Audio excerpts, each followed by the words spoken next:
Lisan, apa fungsi lisan? Apa fungsi lisan? Berkata yang baik-baik. Turun kalimat Nabi, man kana yu'minu billahi wal yaumil akhir falyakul khairan aw liyasmut. Siapa yang merasa beriman pada Allah dan hari akhir, cukup katakan yang baik-baik. Kalau nggak bisa diam, di fungsi lisan manusia itu cuma dua.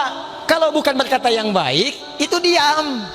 Jadi kalau nggak bisa berkata yang baik, diam aja. Makanya muncul peribahasa, diam itu emas. Ketika tidak bisa bicara yang baik, tidak katakan yang baik, katakan yang baik. Nggak ada ayat di Quran katakan putus, katakan ini, katakan itu, nggak ada.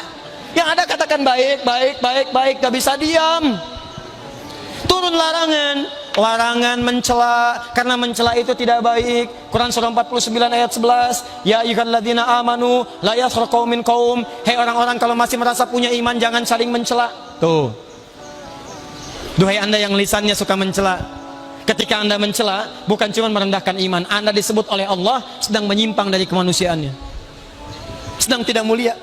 Nggak diakui antum, kamu nggak mulia, saya nggak suka dengan lisan kamu.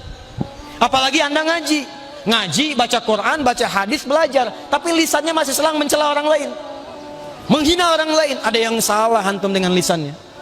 La yaghtab ba'dukum ba'da, jangan bergibah, jangan gosip. Kalau sedang gosip, sedang merendahkan kemuliaan antum di hadapan Allah Subhanahu wa taala. Saya tidak, Ustaz, saya akan jaga lisan saya ini bagus. Tidak seperti ibu itu tuh, Ustaz, dia tuh jarang sekali jaga lisannya. Sama. Oh, hati-hati. Ada seorang perempuan di masa Nabi, rajin sholat, rajin puasa. Diadukan oleh tetangganya kepada Nabi. Kata Nabi, hiya finnar, kalau tidak tobat tempatnya di neraka. Apa perbuatannya? Senang sekali mencela dan menggunjing tetangganya. Ingat-ingat, setiap ada yang menggunjing satu orang, maka memindahkan pahala kepada orang yang dimaksudkan.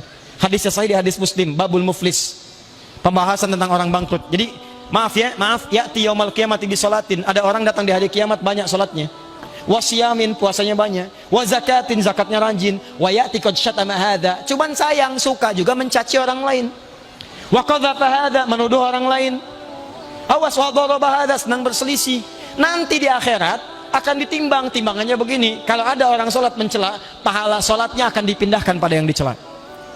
Antum ikut sholat di sini taklim, begitu keluar membicarakan orang yang tidak taklim. Tuh lihat tuh, kayaknya udah ahli surga aja ya, nggak ikut taklim dengan kita. Siapa itu? Dua orang membicarakan, pahala dua orang itu pindah kepada orang tadi. Muncul orang ketiga, kenapa? Itu tuh, oh nggak nyangka ya, nyangka, pindah. Tiga orang dapat bagian dari pahalanya. Paham?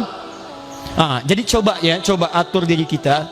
Akhlak yang mulia itu cerminan dari ibadah kita kepada Allah Subhanahu wa taala. Kalau ada orang rajin ibadah, akhlaknya tidak mulia, maaf, bukan cuma tidak sukses ibadahnya, tapi menunjukkan sedang turun status kemanusiaannya di hadapan Allah Subhanahu wa taala.